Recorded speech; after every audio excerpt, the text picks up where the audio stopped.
Okay, so you're looking at the Strait of Hormuz, and honestly, it's one of the most critical choke points on the entire planet. A massive slice of the world's energy flows through this tiny waterway every single day. So, keeping it safe, that's a huge global priority. For decades, that job has pretty much fallen to the United States Navy. But what if that were to change? And that brings us to the big question we're tackling in this explainer. If the US decided to, take a step back, could its European allies really handle policing this vital strait all by themselves?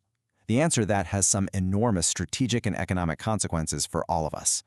And let's be clear, this is a massive, massive challenge. We're not talking about just waving sailboats through. We're talking about protecting these gigantic supertankers. It means constant military oversight, guarding against everything from drones and missiles to swarms of these small, fast attack boats.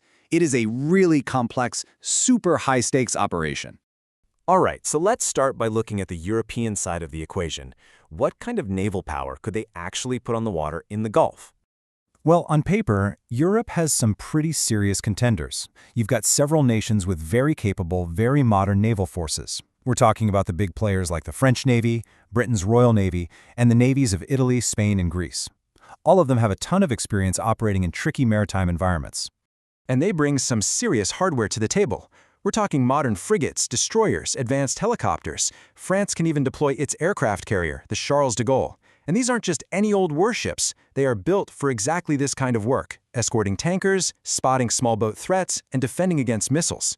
So, if we're just talking about the ships themselves, the actual bodyguards for the tankers, the answer is a pretty clear yes. Europe absolutely has the high-quality hardware for the job. But, and this is a big but, having the right ships is only half the story. Because there's this huge, often invisible, American advantage that completely changes the calculus. It's all about what's happening behind the scenes. And this really breaks it down. Think of it this way. Europe provides the direct bodyguards, the warships sailing right alongside the tankers. But the US provides the entire nervous system. We're talking about the global satellite surveillance, the eyes in the sky, the huge fleets of patrol aircraft, the ears over the horizon, and maybe most importantly, the massive logistics and command networks that let everyone talk to each other and get what they need. That's a capability that's been built over decades, and honestly, no one else can match it. Right, and this quote really gets to the heart of it. Doing a single escort mission, that's one thing. But doing it 24/7, for months and months on end, without that huge American support network, well, that becomes incredibly difficult. It's really the difference between a sprint and a marathon. So, this is where the picture gets a lot bigger. If Europe can't do it alone, who else has a major stake in keeping the Strait of Hormuz open? Well, for that, you have to look east. And for Asia, the motivation is powerful and incredibly direct. Unlike the US, which has kind of weaned itself off Gulf oil, major economies like Japan, South Korea, and India are hugely dependent on it. For them, a problem in the strait isn't some distant foreign policy issue. It's a direct, immediate threat to their national energy security. It's about keeping the lights on. And these countries have some serious naval power. Just take the Indian Navy. They operate a powerful blue water fleet with modern destroyers and frigates, and they've got a track record of escorting their own commercial ships when things get tense in the region.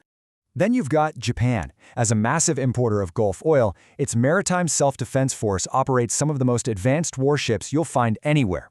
That includes their high-tech Aegis destroyers, which have incredibly powerful radar and missile systems, making them perfect for this kind of escort duty. And we can't forget South Korea.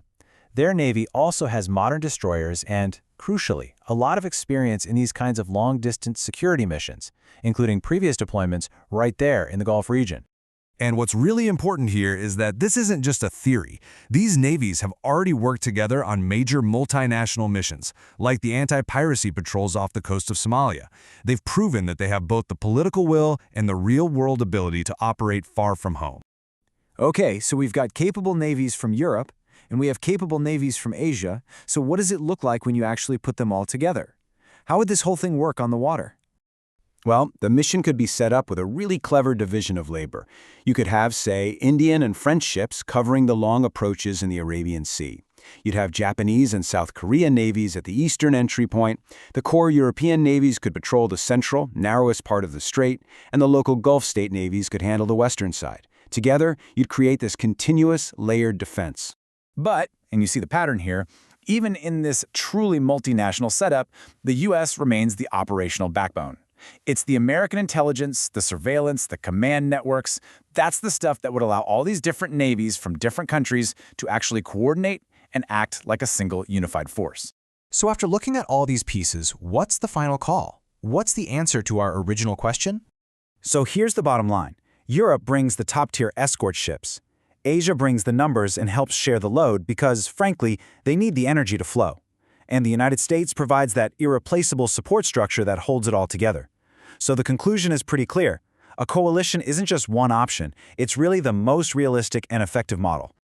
And check this out. This is a fascinating little detail from the analysis. You might think you need this massive armada for a mission like this, right? But with proper organization and rotation of ships, a continuous convoy cycle can be maintained with as few as 8 to 12 escort warships on station at any given time. It's all about efficiency and coordination. Which leaves us with one final, much bigger question to think about. This whole model, where allies take the lead on the front lines, but with the U.S. providing that critical support in the background, that might not just be the answer for the Strait of Hormuz. Could this actually be the new normal for global security in the 21st century?